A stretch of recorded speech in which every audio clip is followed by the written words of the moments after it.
planting people. This is Nanette Blair here. Just wanted to talk to y'all today about composting. I know that we go through trials and errors on our composting, but I have finally gotten to the point where I've gotten it down right.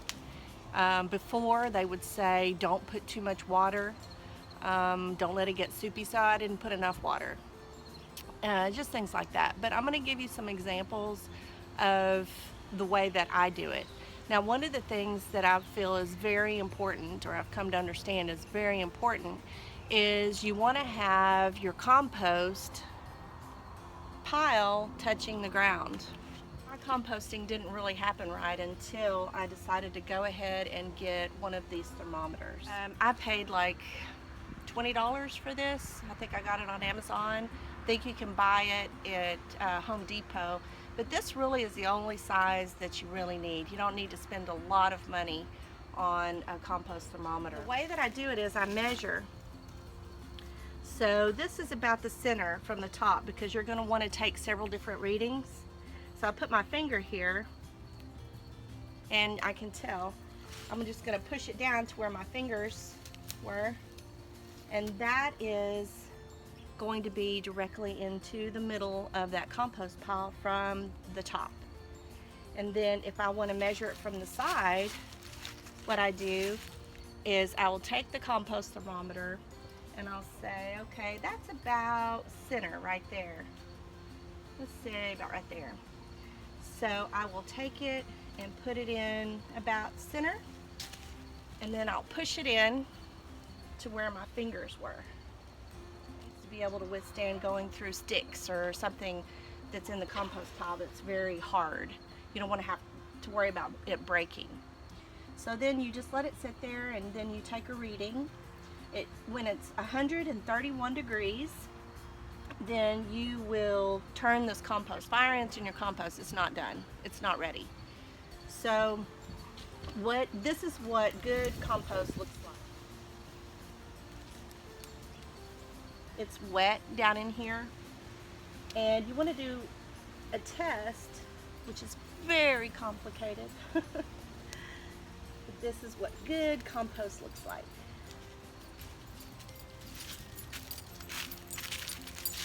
It's going to stick together like good wet soil would. So it's sticking together. I don't know if you can see that. It's got a stick in it, it's got bits of leaves, but that's what composted compost looks like. But you know what's been in it. I know that the leaves that I put in it don't have any herbicides or pesticides. I know that I've put kitchen scraps in it that didn't have any herbicides or pesticides. I've put organic chicken manure in it. You may not have access to that, but that's okay. But a good compost pile should not smell like decomposing food. It shouldn't smell rotten. It should just smell like good soil. And that just smells like dirt. Okay, I have just put some kitchen scraps in there. It looks kind of gross, but I'm gonna show you. So there's a little cabbage. There's some paper towels, there's some celery, some peppers, some grapes, some eggshells, things that, there's a watermelon rind, there's some basil in there, and coffee grinds is another really good one. And we want this to decompose within the compost pile. We don't want it to be soupy and gross smelling, so we are going to put some leaves on it. So now I'm going to show you how I prepare the leaves before I put them into the compost pile. So what I'll do is I'll rake some leaves together, and then I'm going to wet them down. And okay, this pile right here is only leaves, and if you wanted to, you could use only leaves and nothing else. These leaves have just started falling, and so it's awesome. I have started raking the leaves up. I wet these down, and I'm going to show you how to do that here in just a minute. And they've already started composting all on their own. So there's nothing in here but leaves. But there's a very important step in here, and that is you need to wet the leaves and mix them up, wet them, mix them up, because these leaves, here's one that just fell on its own. These leaves act like a roof And when you spray water on that, it sheds it off like a roof would.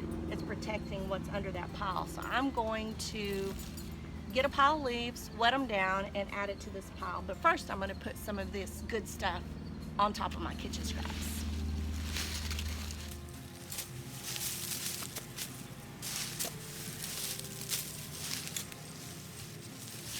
Whew. Now, all those kitchen scraps are covered. And what's going to happen now is that stuff that's under there, I'm going to wet it down. But everything that's under there, all those kitchen scraps, are just going to start decomposing within the pile.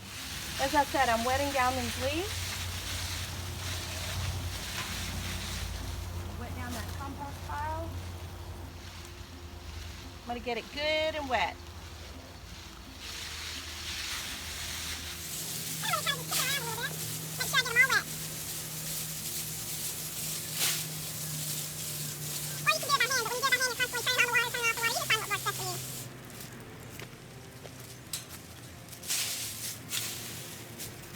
You can see that, but you can see where the leaves underneath there didn't even get wet at all. They've just been like under a roof.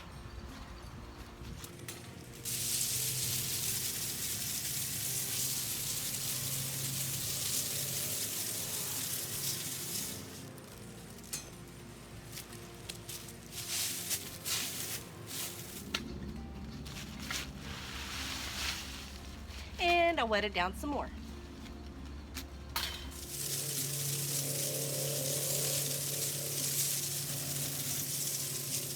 So this pile is ready to just sit there and wait for more kitchen scraps that come out from the kitchen or chicken manure to go on there, and then we'll put these wet leaves. They'll dry out somewhat, but when I add more to the pile, I'll wet them down again. Okay, so this is the reason that I really like this, is because it makes it very easy for me to get to my compost to turn it. So I just pull this wire off.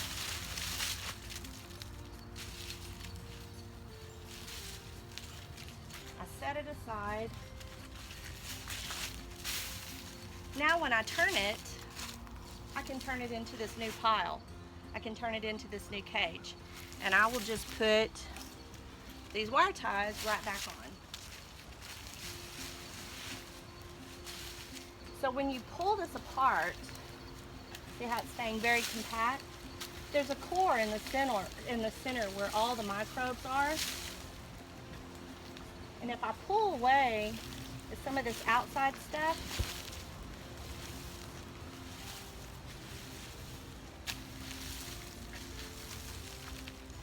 this is really holding together right here in the center. And I hope you can see it. But there's a whole bunch of little critters in there. See all that white stuff? That is a sign of mycorrhizal fungi. It is not the fungi that's so important, but it is a sign of it, because what that is, it's like a pantry. They'll pull those nutrients and sugars out of the pile or out of the soil, as the case may be. And that is little white, it's like a pantry. It looks like roots, like fibrous hairs, but it's actually where the mycorrhizal fungi stores all of the nutrients and the sugars, and so that it can use it later or trade in a symbiotic relationship with the roots of a plant.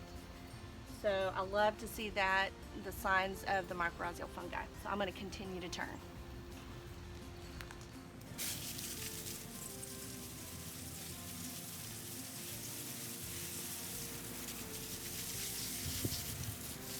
The outside portion of the compost pile stays the driest because it's exposed to the sun and the heat and the weather, the wind. So you really want to wet down that outside part. The inside part, the core, is going to be pretty wet. So we're going to mix it all up and try to get it homogeneous to where it's all the same. And then I'm going to turn and burn.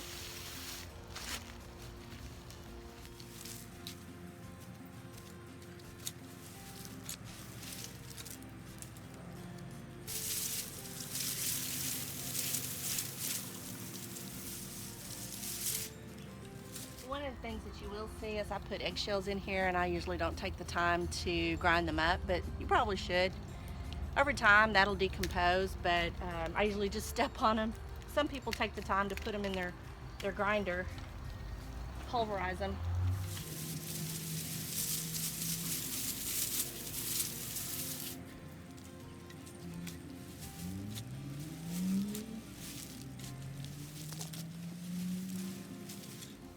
Anytime I see any dry, I just go ahead and wet it down.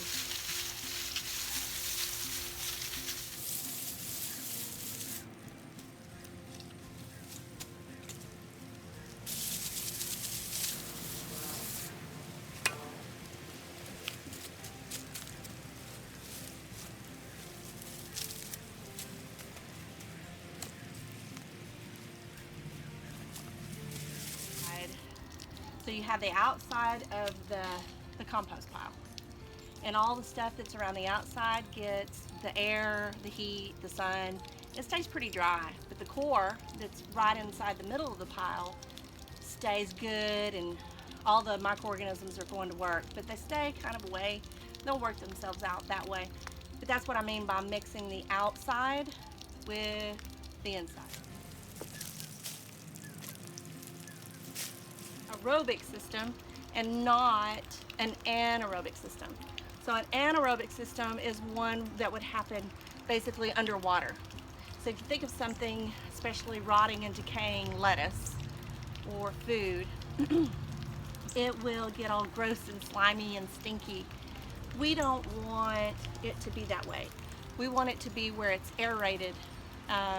So this is going to help all the good bacteria grow in here, and we won't have as many ciliates, which makes the pile become anaerobic. So when you have an anaerobic system in your garden, or biology in your garden, that's what creates compaction. The compaction makes the ground so where it's so hard you really can't dig in it, and you certainly can't stick your hand in there and pull out a nice crisp carrot. It just won't come out of the ground. So we want it to be aerobic, not anaerobic. That's why we turn the pile. And it's a great workout.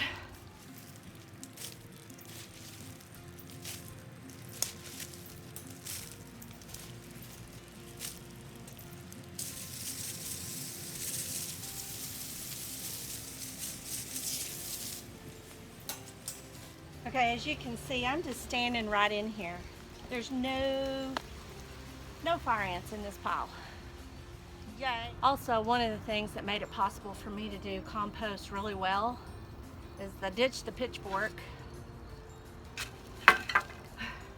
and I bought me one of these garden forks.